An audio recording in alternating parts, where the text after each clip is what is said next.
All right, in this series, I'm going to show how I fixed up a TEAC C-3. This is a nice 3-head cassette deck from around 1980. I fully took this thing apart, rebuilt the motor, put in new belts, all kinds of fun stuff. So, stay tuned, and thanks for watching.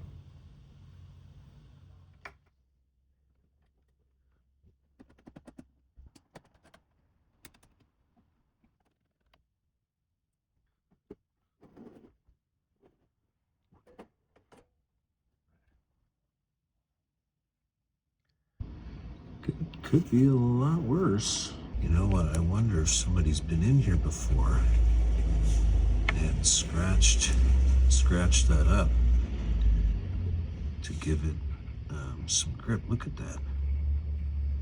That's interesting. Yeah, look at that.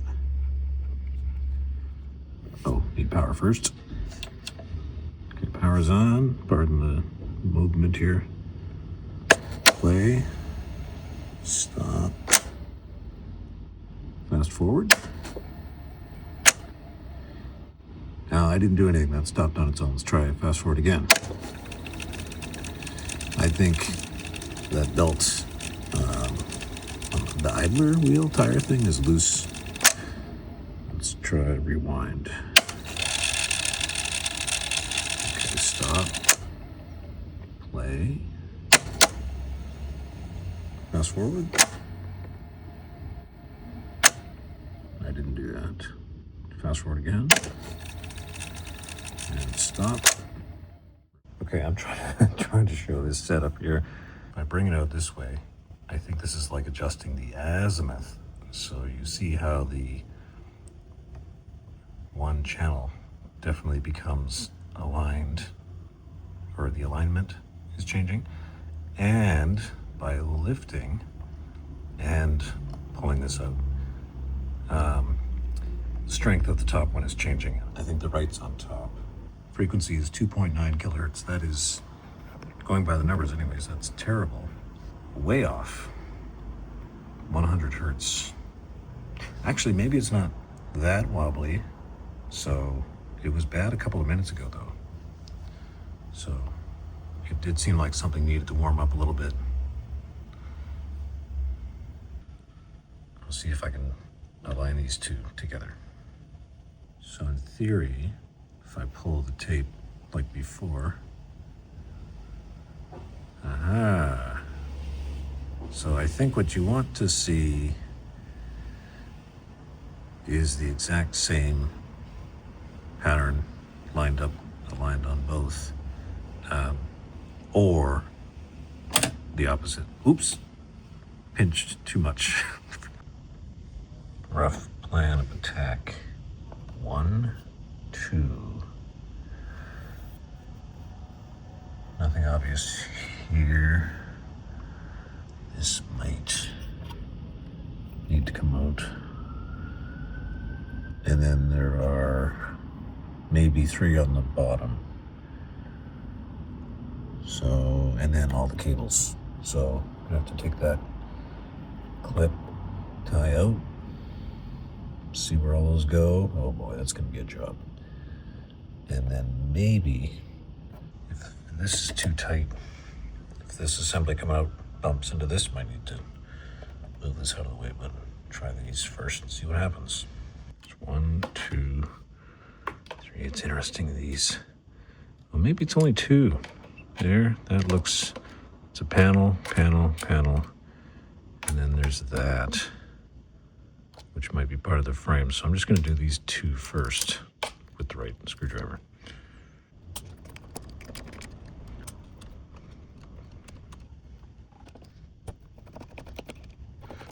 Now, does this move?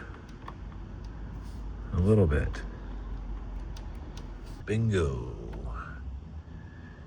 That's right. You can, the focus happened to just get it just right. Straight down there. This thing's great.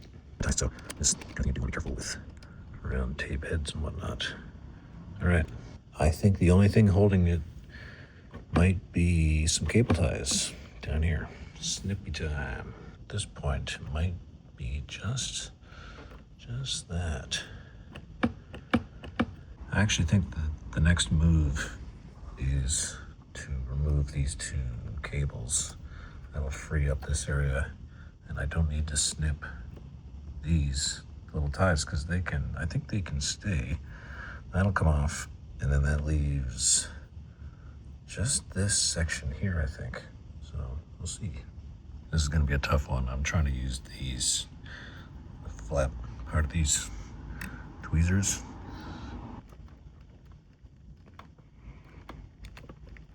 Oh, there we go, okay.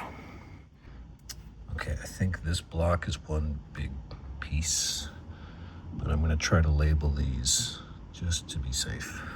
1 and 1, I don't know. All right, it's a dot. Make that one a dot. Okay, I just pulled this back enough, and I felt that move. So now I should be able to get this one, and that'll be that. You really have to bend that.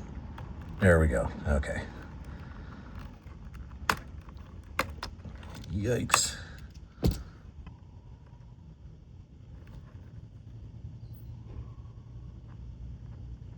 Everything here is all, I think, all together. All those wires are all part of the same piece.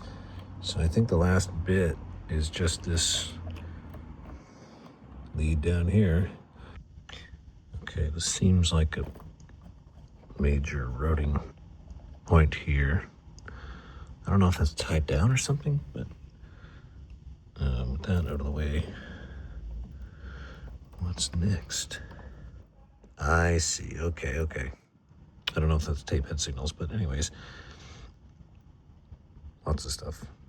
That's gonna have to get snipped, and then that runs, oh, okay, so maybe that does go over to this other end here. So this one first. Classic tools here. Careful, of course, not to get the wrong thing. Yep. Okay. Then.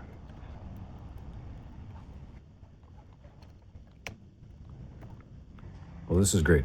I think I got everything. So if all we need to do is free up, this is the playback section, I think. No, record and playback. I'm not sure if that's erased then, or anyways, that might be all we need.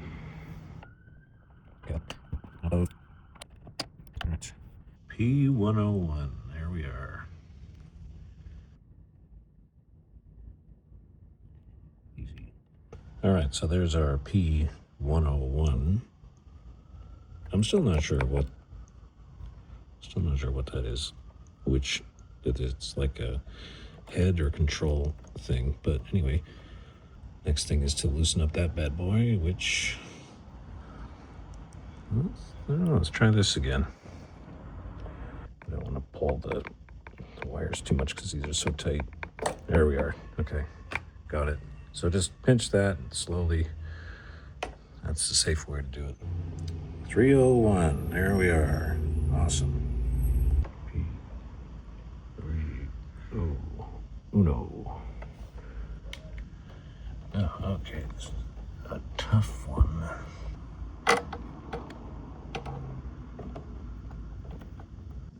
Okay, I ended up pulling gently and carefully and steadily. So hopefully that's okay. Ugh. This all makes sense. I think once you start taking this apart, it's logical. Just a lot of wires. But I mean, still, it's organized. Okay, could it be? I'm really close. All right, I've been wrestling with this for a bit. And man, it's frustratingly close.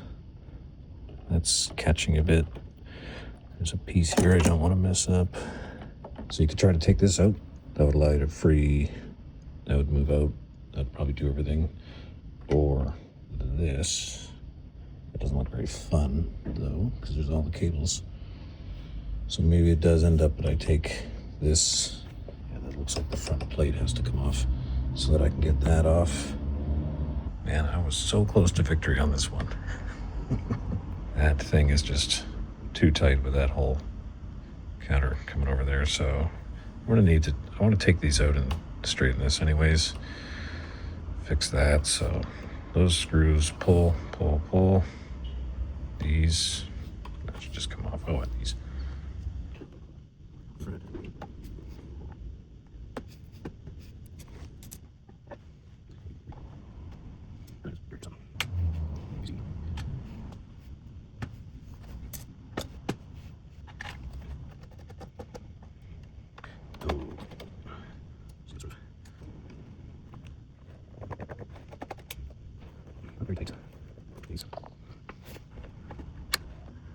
I just want to point out, I barely touched this, and it's just completely disintegrating. Look, I can see that's coming off my hand.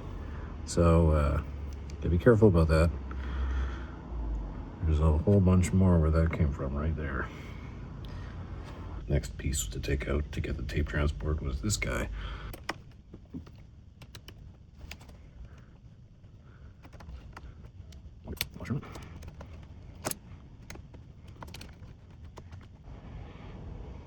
Okay, just want to be careful with that.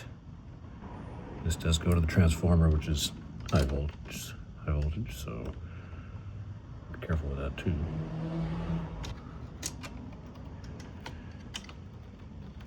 Ugh. Okay. All right, to recap, remove the screws for the transport, top and bottom. One on the side that was hard to get at, started pulling the cables. Cables on the transport itself, connectors, harnesses. There were some things here. There was another one here, another one here. Snipped various things to get at the 3 there.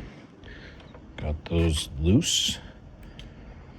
And then this was almost free, but this was hitting some stuff. This is really sensitive, so I wanted to be careful.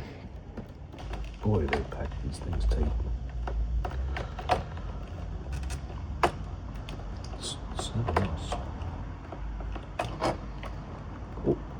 Oh. Look at that. All right. All right, that was an adventure. Whew.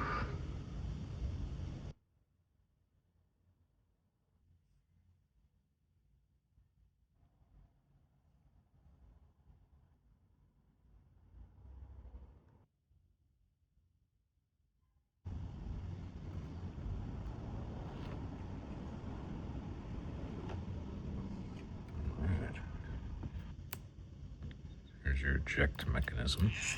Hey. Yep. Let's just lift that. Yeah, so there's a spring and a string. A little different than I've seen elsewhere.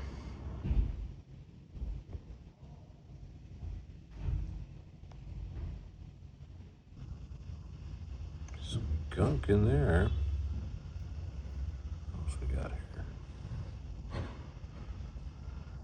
Still some gunk to clean off there.